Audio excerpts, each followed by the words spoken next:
and we're able to just get right back to it, and there's not a whole lot of wait time to fighting again. It gets me closer to my goals faster. Tayden the Butcher Beltran.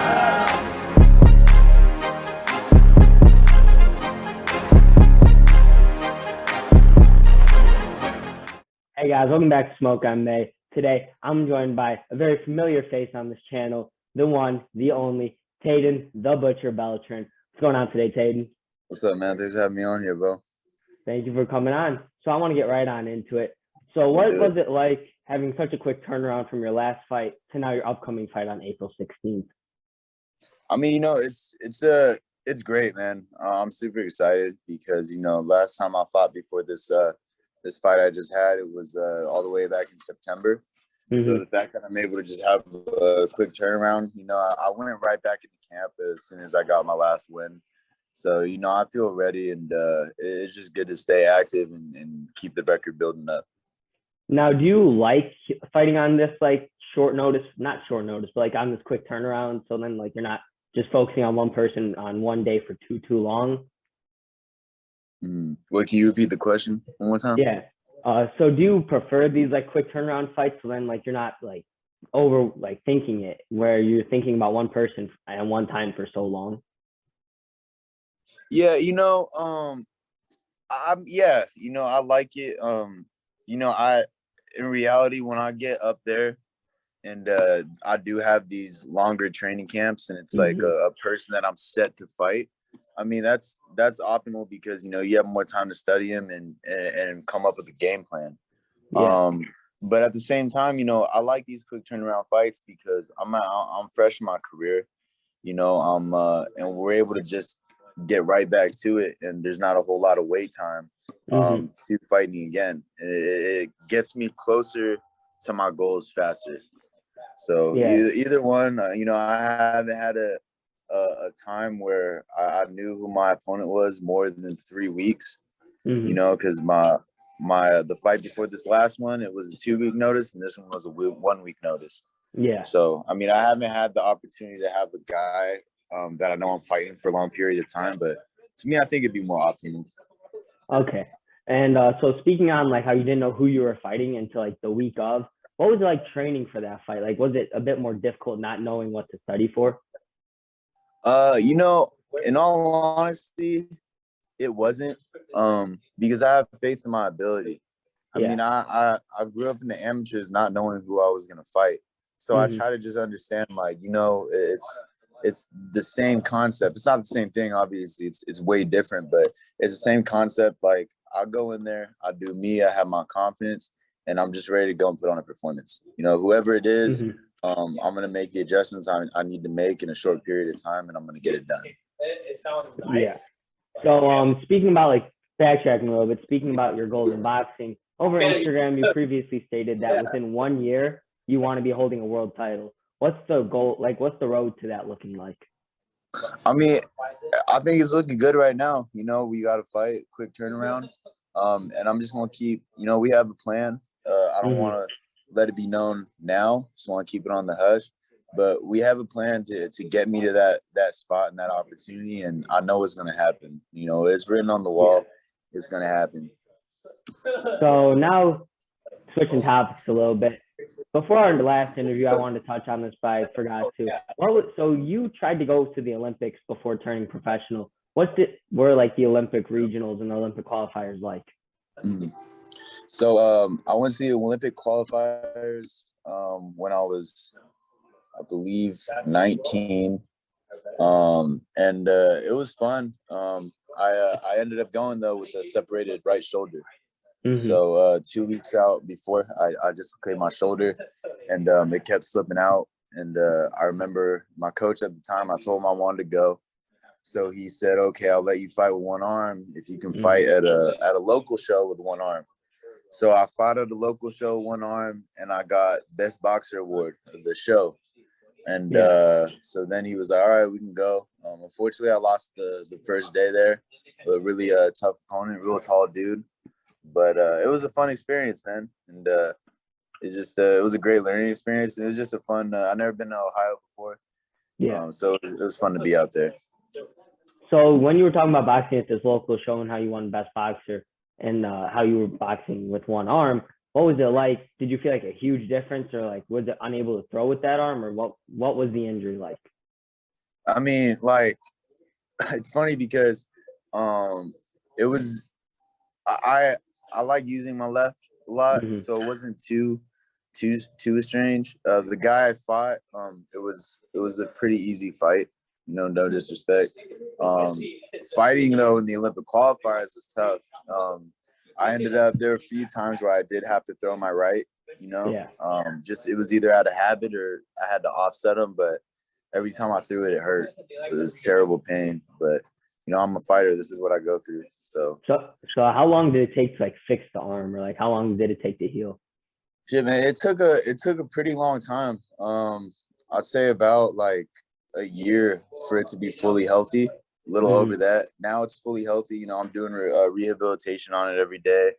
I'm going to my biomechanics. Shout out Mark Masudo. He's helped me not just my shoulder but my whole body get healthy. So it's knock on wood, but it's feeling really good right now. That's good to hear. Now, switching topics again real quick. We've seen pictures of you training like a while ago at the Reynoso gym and like taking pictures with Canelo. What did you learn from training at that gym, and how long has it been since like you've done like training there? So I think it's been a little over a year, or maybe at a year, a little over a year. It made me realize I gotta train harder and I gotta think more. The way they train is crazy. Everything it's all a routine. And no one's like freelancing there. They're all like being watched under somebody, whether it's Eddie Reynoso, Zamir, or their strength and conditioning guy. They're all on a routine, and it just made not just myself but my whole team realize we have to train harder. Not that we hadn't trained hard before, but there's always more work that can be done. And we want to get at the status of, Amir, my teammate Amir, he's a heavyweight. He wants to get at the status of Andrew Ruiz. Lawrence wants to get the status of Canelo. I want to get a higher status. We all want to be higher than those guys, but Ryan Garcia, right? So in order to get there, we got to think more and train harder. Got it. So like, is that like the goal that you set for yourself to like not best them, but like to get to that level and then get higher than that? Most definitely. Yeah, I want to be undisputed champ. Now, again, so going off of training partners that we've talked about, in our last interview, we talked about how you train with Giga Chikadze ahead of his fight with Calvin Kattar. Are there any other MMA people you train with, and do you ever see yourself stepping into the octagon? Me going in the octagon? Yeah. Nah, man, that's a whole different sport, bro. Once you get me on the ground, that's it.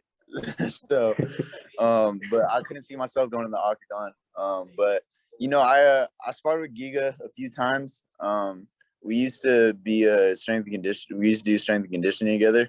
Same with Marvin Vittori, and a few other guys in the UFC.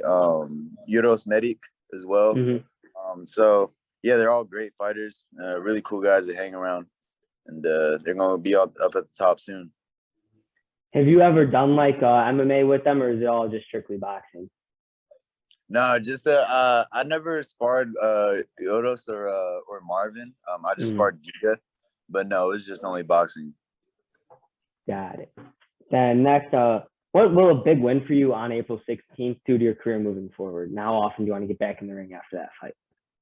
I'd love to get right back in the ring, maybe within a month, just like the last one, and it's just gonna keep moving my career forward. I'm gonna get another win, and just gonna be, just keep climbing the way we're doing. Got it. And just double check I didn't skip anything. All right, so that's all the questions I have prepared for you. And so now I just want to switch over to a couple more questions, but now about the current boxing climate. A lot has been going on recently in the news of boxing with certain boxers, specifically some promotions, and I just want to get your opinion on a couple things. So what do you think of these boxers who are putting their careers on hold, putting their lives on hold to go and fight for their country in Ukraine against the Russian invasion, like Vasily Lomachenko, the Klitschko brothers, and Alexander Usyk? I mean, look, that's really noble of them, They grew up there. That's their home, and they want to defend it. And Yeah. I just hope that they all come back safe and not just safe physically, but also mentally as well. You know, we got. I really wish nothing but the best for them. Nothing but the best for Ukraine. But yeah, it's tough, man. I remember seeing first. I think it made like media that the Klitschko brothers were out there, and then I started seeing Lomachenko, Usyk, Victor Postol go out there, and just to know that like they're going out there to defend their country, it says a lot about their character, you know. More than just fighters, you know. They're obviously over there fighting, but they're true to their people, and I really give them the utmost respect for that. Yeah, I'm with you on this. It's a very difficult situation for them right now. So for them to be putting their careers and lives on hold is like something that not many people could say that they would do. So it's like very noble of them to do it.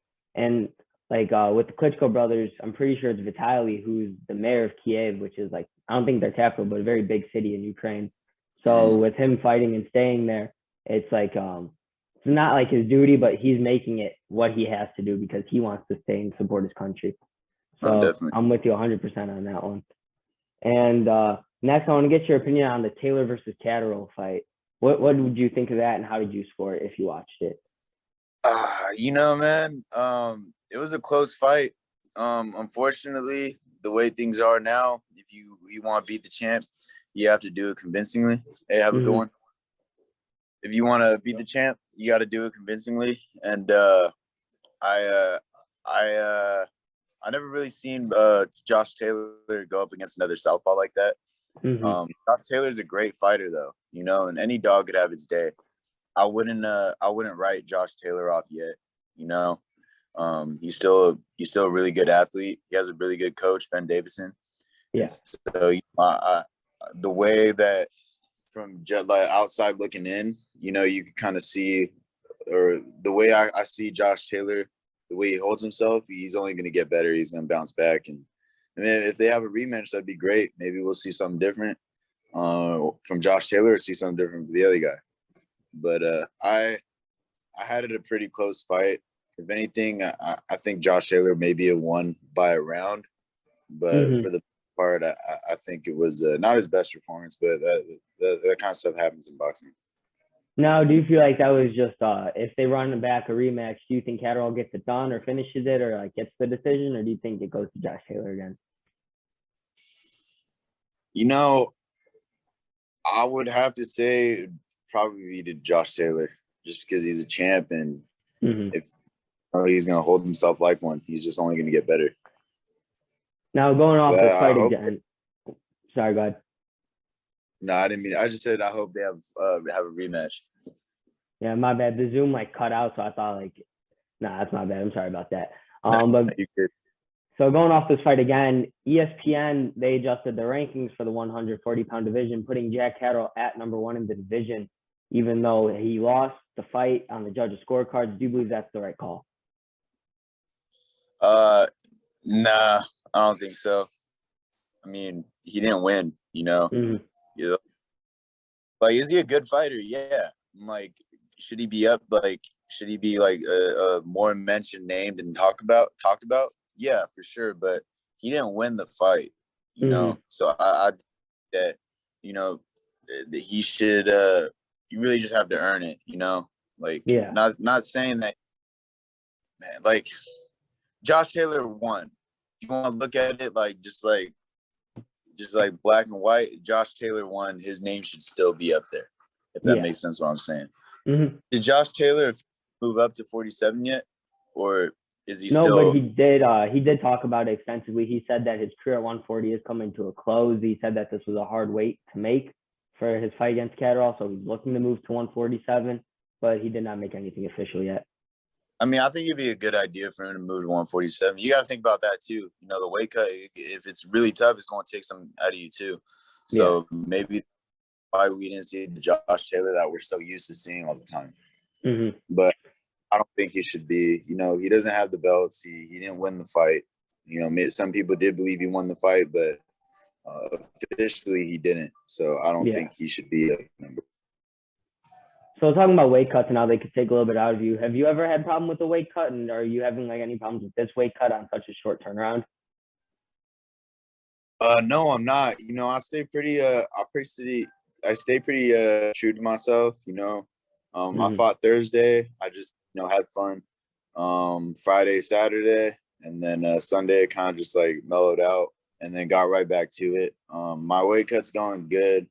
I had a bad weight cut my pro debut. Mhm. When I tried to hit 30, I realized that I can't hit 130 anymore, so I moved up to lightweight. Yeah. But yeah, weight cuts suck. They're not you're not doing it the right way. If you're cutting too much, it's tough. So like, what's the most essential part of a weight cut to like make it a healthy weight cut? Is it the food you eat, what you do, not like over straining yourself while trying to cut weight, or like what's the part that makes it the most healthy and like the most essential part? I mean, it's different for everybody. You kind of named all of them, You just Mhm. gotta make sure you're doing it smart. You gotta make sure that you're drinking a lot of water, you're staying hydrated, and yeah, you just gotta make sure you're on top of it. And then Mhm. that also have to make sure if you don't have a date. For me, I like to stay at a I don't like to blow up too much. When you blow up too much, and then it's like, hey, you want to fight in 2 weeks? It's gonna be tough. That's why they gave me a date within a week, and I was able to cut the weight quick because I was always on top of it. Yeah. So do you feel like that's also a big part of it, not taking too much time off? Yeah, definitely, definitely. Because as we see, like a prime example in the UFC right now, Paddy Pimblett, after his fight, he blew up to 190 something pounds, and then he's fighting today at 155. So that's a bit of a big weight cut to make after blowing up after a fight. So we've seen some Definitely. pretty good examples of it. Yeah. Sorry, let me close this door. I don't know if you can hear the honking, Yeah.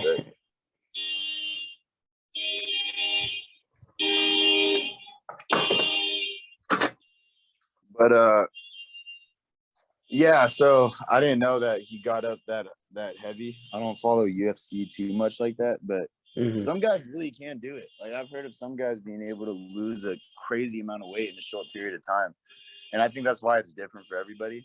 Like, Mm-hmm. is it optimal? I guess we'll find out. Well, is he fighting today? Yeah, he's fighting, I think in a little bit, actually, like 30, 40 minutes. Oh yeah, so we'll find out shortly. How it affected him, but yeah, I mean that's crazy, man. That's a lot of weight. Now, switching back to boxing news, what's your opinion on Anthony Joshua calling for the fight with Deontay Wilder, even though his coaches said that's not the right move for him at this time? I mean, it's I would agree it's not the right move for him. He just came off of a loss to Usyk, Mm-hmm. but you got to give him props, man. He's trying to go for the top. He's trying to do it the old school way, which I think there should be more of. Mm-hmm. Um, but I think Deontay Wilder is going to get him.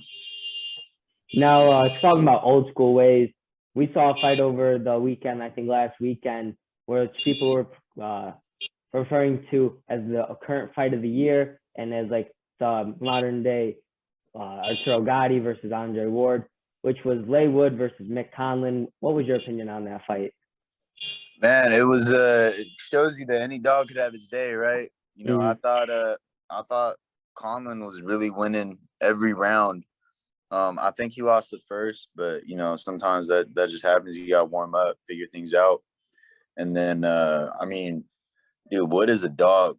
I mean, he was getting hit with some stuff, and he came out and got the KO victory. I think it makes it exciting for boxing to have fights like that, and I really do Mm-hmm. hope they run it back because that could easily, especially over there and like in Europe, if you watch the fight, you listen to the crowd, it sounds like a soccer stadium. They get into it, they're cheering. It would be Yeah. really good for them to have a second fight, and then even a trilogy. They could definitely make that kind of fight a trilogy and have it Yeah. go down in history books. Got it. And now, got one more question about current boxing news. Do you feel like promoters are getting too involved in making fights happen? Because we saw Jamal Charlo was supposed to fight Jamie Munguia, where they both agreed to the terms in the fight, but the promoters got involved and they were trying to pull them both ways, where the fight now has been dismissed and broken up. All talks have stopped. Do you feel like promoters are getting too involved to make the fight happen, like on their Yeah, promotions? I think so. I think it makes it tough because these are all fights that we want to see.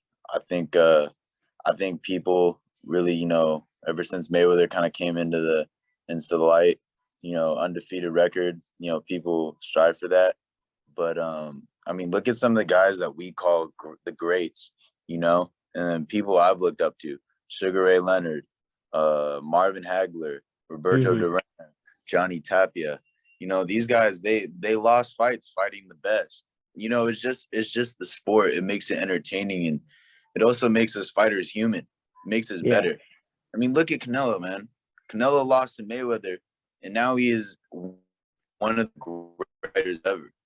And so, some of these, man, they it could be a minor speed bump for a fighter, but it could also make them better.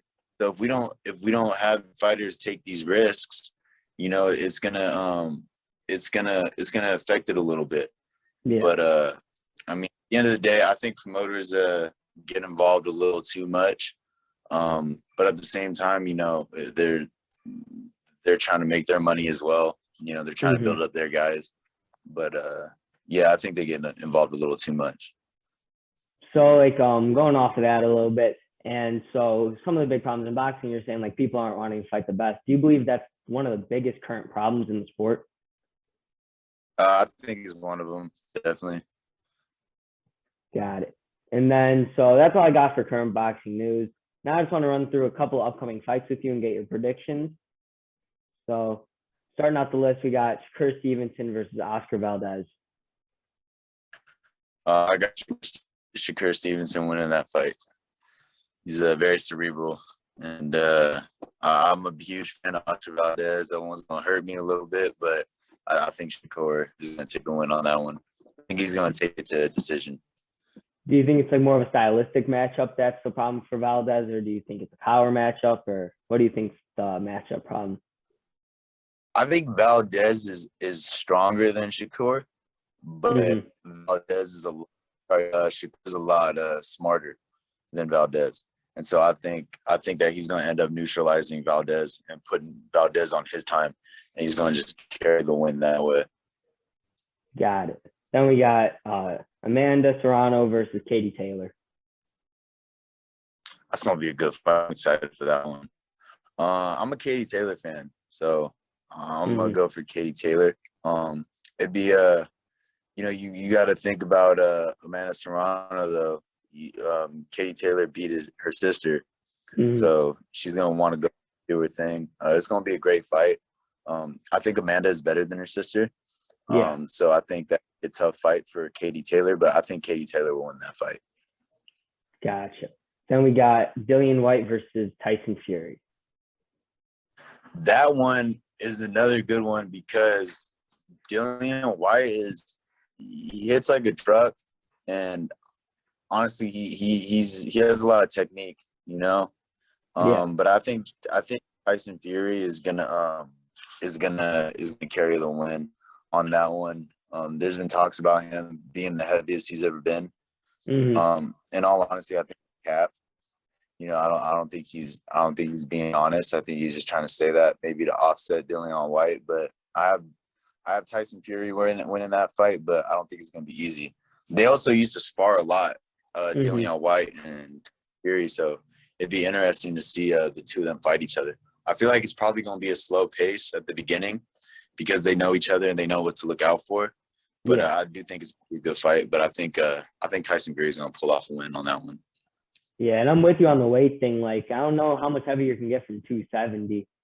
And now, do you feel like this can be a harder fight for him than Wilder, or do you think it's going to be easier? What are your opinions on like the matchup compared to Wilder? I think it's going to be a tougher fight because Dillian White is technical. But I mean, it was a tough fight for him. The third fight as well. But I think because Deontay Wilder is awkward, and also he just hits like a truck, man. He throws the kitchen sink into his shots. But I think it'll be a tough fight. But I think it'll be a little tougher than Deontay Wilder. 3. Now, what are your opinions on Fury calling for the fight with Ngannou? With who? With Francis Ngannou, the current UFC heavyweight champion.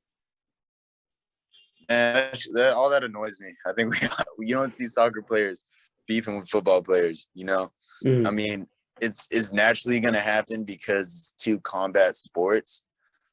But France is trying to make money.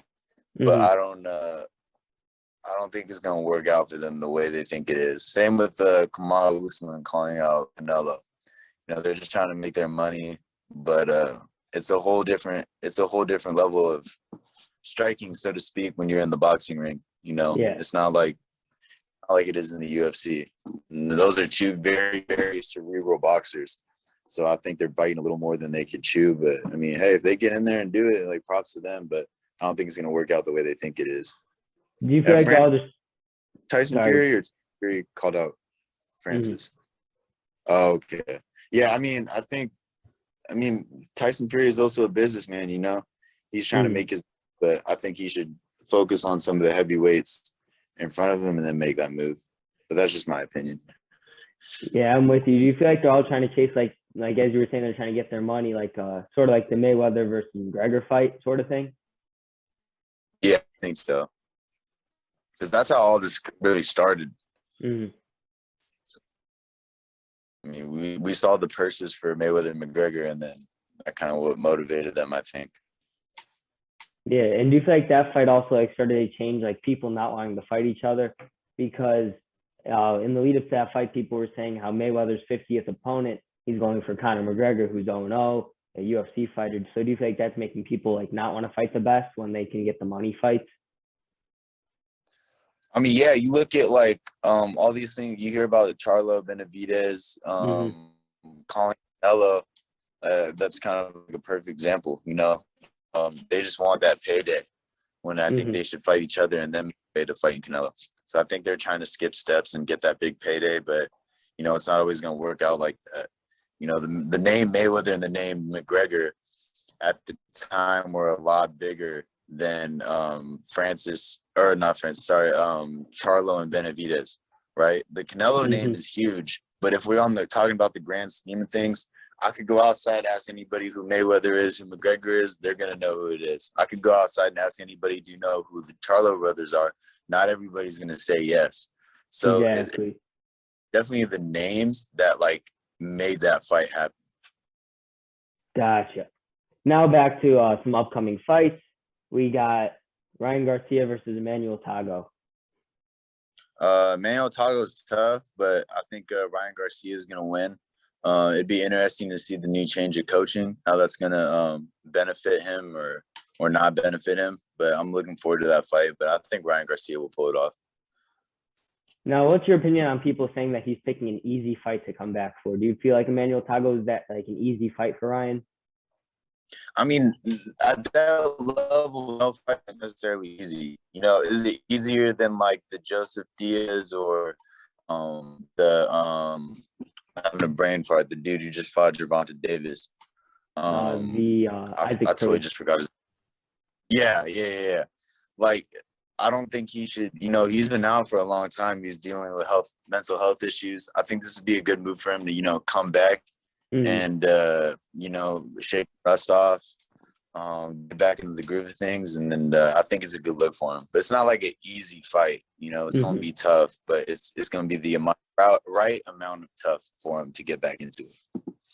Gotcha. Then we got Errol Spence versus Jordan Ugas.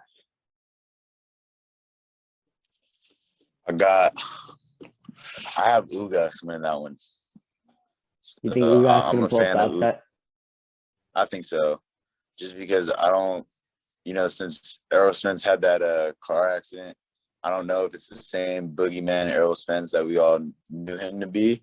And Ugas is pretty good right now. He looked phenomenal against Manny Pacquiao. Obviously, Manny Pacquiao is the older. He's already kind of on his way out. But I don't think people really give Ugas the respect that he deserves. I mean, I think he beat Shorter. He looked I think out of all the people that have fought Sean Porter, I think he probably was one of the ones who looked the best. You know, obviously Crawford stopped him. Kenny Porter came into the corner and stopped it. But even before the fight wasn't really looking like it was going in Crawford's corner. So I think out of all the people that have fought Sean Porter, I think Augustus looked the best, and I feel like he's gonna get the upset. Now, do you feel like the winner of this fight will go on to fight Terrence Crawford to become undisputed? You know, it would make sense, but I don't think that would happen just because of, like we were talking about a few minutes ago, all the promotional issues and stuff. Yeah. PBC and Top Rank haven't really worked together a whole lot, you know, if you look at the history of it. So I would love to see that happen, but if it really will happen is the question. It would make sense, but I think if they did fight, Crawford would pull off the win. Because if I'm not mistaken, go ahead. I think Crawford's I still think Crawford's the best. You know, it sucks that he's old. He's getting older. I feel like they're kind of trying to, you know, wait him out. But I think Crawford is the best right now in that division. And PBC really has all the heavyweights, or not heavyweights, sorry, welterweights, like all the ones that are big names. And so Crawford is the only big name welterweight that's with Top Rank. So that's why I don't think it's going to happen. But let's hope it does, and it'd be a great fight. If I'm not mistaken, I think after the Porter fight, in Terrence's post-fight interview, he said that he was leaving Bob Arum and Top Rank because they weren't getting him the Errol Spence fight. Yeah, I mean, let's hope it happens. I mean, or let's hope they can figure their stuff out and make the fight happen. But there's a lot of other things that like kind of go into it. You know, like when have you ever seen Crawford do like media and like interviews and stuff like that? You don't really see it too often. So when I remember there was a little while ago, I'm not sure how long ago it was, but Crawford came out, or Bob Arum came out and said that Crawford doesn't promote himself. And people were getting mad at Bob Arum and saying, like, well, you're his promoter, you should be promoting him. I heard that Crawford won't do media stuff. Like, he won't go do interviews. He won't do stuff with ESPN, so I think that's why that he's not as big a name as he should be, because he's doing those things. So, I mean, but at the same time, it goes hand in hand. You know, the promoter maybe could be doing a little more as far as getting them in these fights, and Crawford could maybe doing a little more by helping his recognition get noticed. So I mean, there's a lot of things that go into boxing, man. It's not just going in there and fighting, even though that's sometimes how we wish it could be, but it's a lot more than that. So you feel like it's on both ends of the stick why that fight never got made and why Terrence isn't as big a star as he should be? Yeah, I think so. I think it's both ends. And I mean, maybe it's not. I mean, I'm just talking about my outside perspective of things and things that I've heard and things that I've noticed. Now, next up, we got Canelo Alvarez versus Dimitri Bivol. You already know I'm a Canelo fan. I'm going with Canelo on that one. Bivol's he's a pretty good boxer, but I think Canelo's gonna get him out of there. You know, it's already been shown that height doesn't really matter for Canelo. He'll make it happen. I see Canelo knocking him out by the 8th.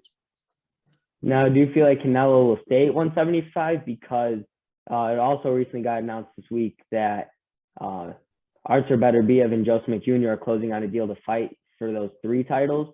So do you feel like Canelo would fight the winner of that fight? I mean, let's hope. You know, it'd be kind of cool to see. I'd like to see him and Beterbiev fight. So, I mean, that Beterbiev wins. It would be let's hope that happens. I think he'll stay there for a little bit.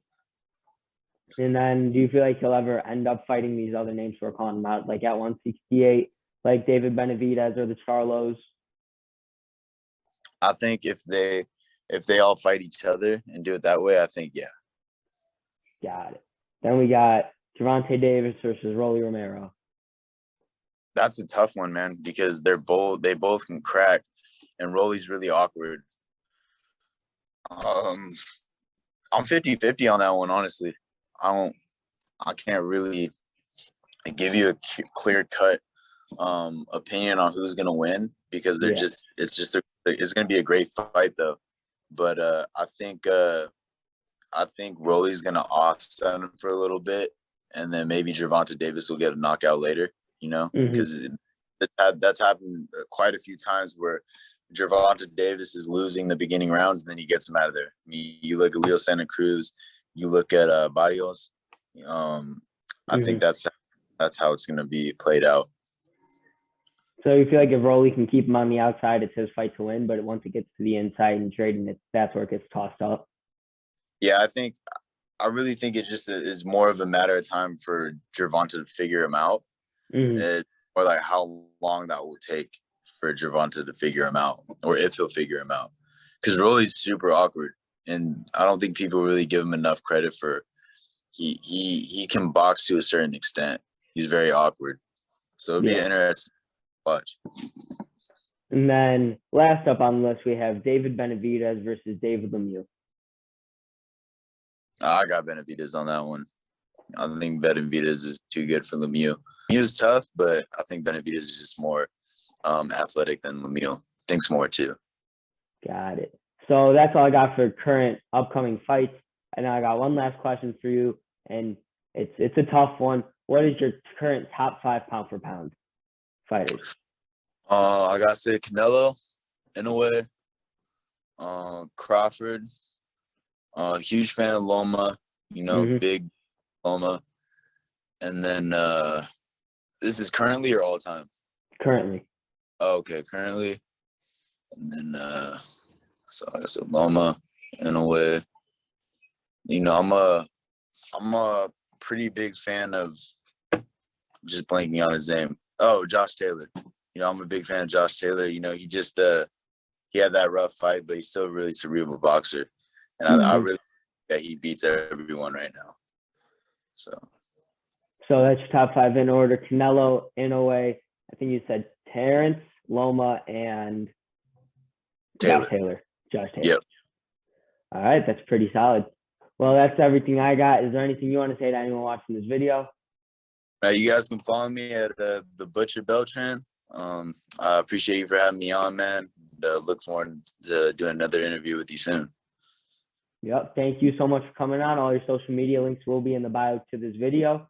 And yeah, that's all. Thanks so much. Appreciate you, brother. Have a good one.